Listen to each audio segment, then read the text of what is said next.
वसईच्या वसंतनगरी मैदानामध्ये होळी महोत्सवादरम्यान विजेचा धक्का लागलाय। 21 वर्षीय तरुणाचा यामध्ये मृत्यू झाला असल्याचं बघायला मिळतंय। सोमवारी रात्री 9च्या सुमारास ही दुर्घटना घडलेली आहे। या घटनेनंतर नागरिकांनी महोत्सवाच्या साहित्याची तोडफोड केली आहे। आचोळे पोलिसांनी आयोजकांना ताब्यात घेतलं। हर्ष सैनी असं मृत तरुणाचं नाव आहे।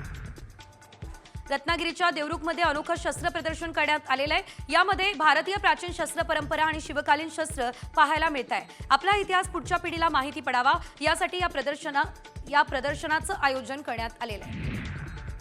सिंधुदुर्गात रानगव्यांनी उच्छाद मांडलाय। गवे दिवसाढवळ्या कडधान्य पिकाचं नुकसान करताय। वन विभागाकडून कोणताच उपाय केला जात नाहीये, त्यामुळे शेतकऱ्यांमध्ये नाराजीची भावना आहे। या गव्यांचा तात्काळ बंदोबस्त करा ही मागणी सध्या तरी केली जाते।